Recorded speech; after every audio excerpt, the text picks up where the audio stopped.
بسم اللہ الرحمن الرحیم۔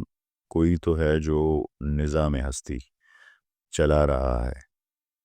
ہماری کائنات انتہائی خوبصورت ہے، انتہائی خاموش ہے، لیکن محفوظ بالکل نہیں۔ اس کائنات میں cosmic radiation, black hole, super novas, asteroids کی وجہ سے کسی بھی سیارے کے لیے طویل مدتی محفوظ بقا انتہائی مشکل ہے۔ تو پھر ہماری زمین کیسے اور کیوں محفوظ ہے؟ آئیے اس کو ذرا سمجھتے ہیں۔ کیا آپ نے کبھی لوکل ببل کا نام سنا ہے؟ ہماری آبزرویبل یونیورس میں 100 ارب سے زیادہ گلیکسیز ہیں۔ ان میں سے ایک ہماری گلیکسی ملکی وے گلیکسی ہے۔ ملکی وے میں اندازاً 200 ارب سے زیادہ ستارے ہیں، اور ان میں سے ایک ہمارا سولر سسٹم ہے۔ کیا آپ جانتے ہیں ہماری کائنات میں صرف ایک دن میں 26 لاکھ ستارے اپنی زندگی ختم کر کے مہلک ریڈیشن چھوڑتے ہیں؟ جب بڑے سے ستارے مرتے ہیں تو وہ ایک بہت بڑا دھماکہ کرتے ہیں جسے سپر نووا کہا جاتا ہے۔ اگر کوئی بھی سپر نووا زمین سے صرف 50 لائٹ ایئر کے فاصلے پر بھی ہوا تو زمین کا اوزون لیئر مکمل طور پر جل سکتا ہے اور زندگی کے تمام آثار ختم ہو سکتے ہیں۔ لیکن حیرت انگیز طور پر ہمارا سولر سسٹم موجود ہے ایک خاص خلائی علاقے میں جسے کہتے ہیں لوکل ببل۔ یعنی ہمارے سولر سسٹم کے چاروں طرف 1000 لائٹ ایئر تک لوکل ببل پھیلا ہوا ہے، جہاں ستاروں کی ڈینسٹی بہت کم ہے ایز کمپیئر ٹو ملکی وے گلیکسی، جس کا مطلب یہ ہے کہ ہمارے آس پاس کوئی بڑا ستارہ ہی نہیں جو جلد سپر نووا بن سکے، اور اگر سپر نووا ہوتا تو ہماری زمین ختم ہو جاتی۔ اس کا مطلب ہے کہ ہمارا نظام شمسی میں 1000 لائٹ ایئرز کی حفاظتی چھت ہے جسے لوکل ببل کہتے ہیں، اور اس کے بغیر ہمارا نظام شمسی کب کا تباہ ہو چکا ہوتا۔ اس کے بعد آتا ہے ہیلیوسفیئر۔ یہ ایک بہت بڑا بلبلہ سمجھ لیں جو سورج کی سولر ونڈ سے بنتا ہے اور تقریباً 15 بلین کلومیٹر تک پھیلا ہوا ہے، یعنی تقریباً پلوٹو تک یا اس سے بھی آگے۔ یہ ہماری فزیکل شیلڈ ہے یا فزیکل چھت ہے جو ہمیں باہر سے آنے والی ہائی انرجی کاسمک ریز سے بچاتی ہے۔ ہماری دوسری حفاظتی چھت ہیلیوسفیئر ہے جو ہمیں تقریباً 75% کاسمک ریڈیشن سے محفوظ رکھتی ہے۔ اس کے بعد آتا ہے ایسٹرائڈ بیلٹ، کیوپر بیلٹ اور اوٹ کلاؤڈ۔ زمین کی حفاظت میں یہ تمام اہم کردار ادا کرتے ہیں۔ ایسٹرائڈ بیلٹ جو مارس اور جوپیٹر کے درمیان ہے، کیوپر بیلٹ نیپچون کے بعد واقع ہے، اوٹ کلاؤڈ جو سب سے دور ہے۔ یہ تمام ہمیں کومیٹ سے، ایسٹرائڈ سے بچانے میں اہم کردار ادا کرتے ہیں۔ یہ تینوں قدرتی شیلڈ یا چھت کا کام کرتے ہیں جو زمین پر آنے والے ممکنہ اثرات کو کم کرتے ہیں۔ اس کے بعد آتا ہے ہمارے زمین کا بڑا بھائی یعنی جوپیٹر، جسے جائنٹ پروٹیکٹر بھی کہا جاتا ہے۔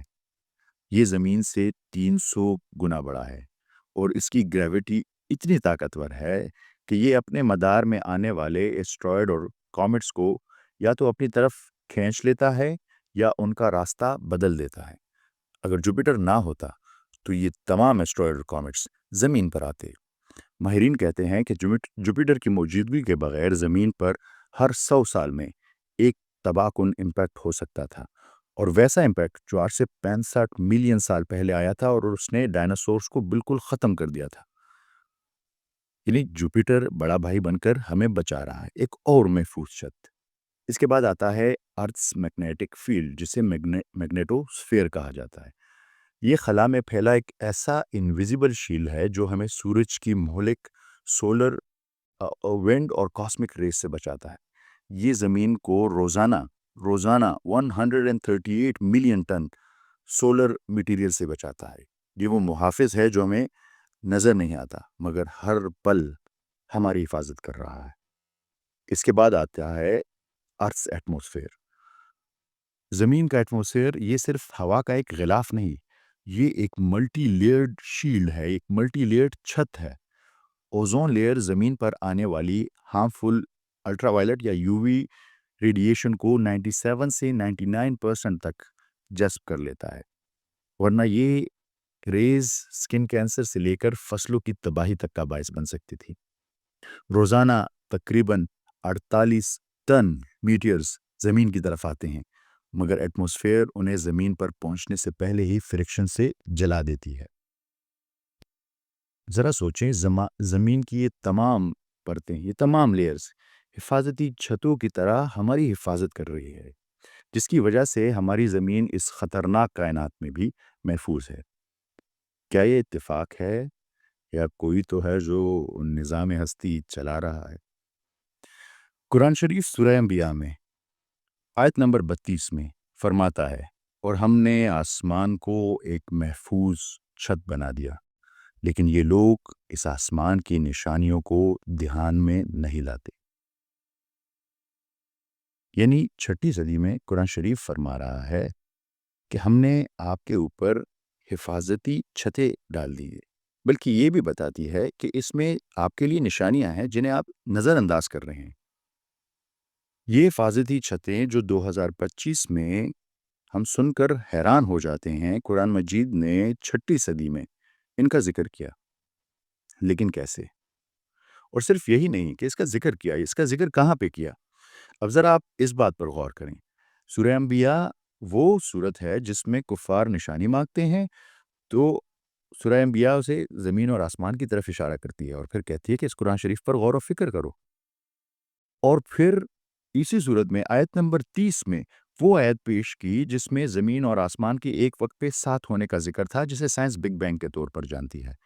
اور اس کے بعد کی آیت فوراً 31 نمبر آیت میں سورج اور زمین کی دونوں کی گریوٹی کا ذکر 31 نمبر آیت میں کیا، اور سائنس کہتی ہے کہ بگ بینگ کے بعد سب سے پہلی طاقت وہ جو وجود میں آئی وہ گریوٹی تھی۔ اور تیسری آیت میں ان تمام محفوظ چھتوں کا ذکر کیا۔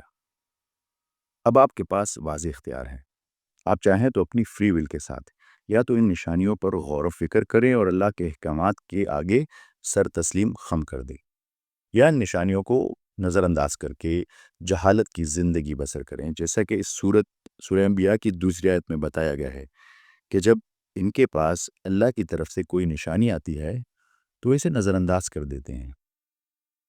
آپ کو اسے نظر انداز کرنے کی مکمل آزادی ہے کیونکہ آپ کے پاس فری ول ہے، لیکن یاد رکھیں کہ آپ قیامت کے دن اسے نظر انداز کرنے کے لیے جواب دہ ہوں گے۔ یہی زندگی کا اصل امتحان ہے اور یہی زندگی کا اصل مقصد ہے۔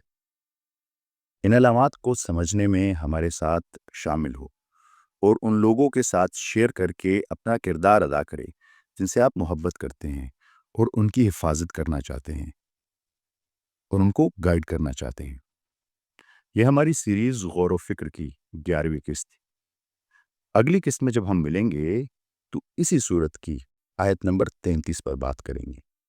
آپ سب کی سماعتوں کا بہت بہت شکریہ۔ اللہ حافظ۔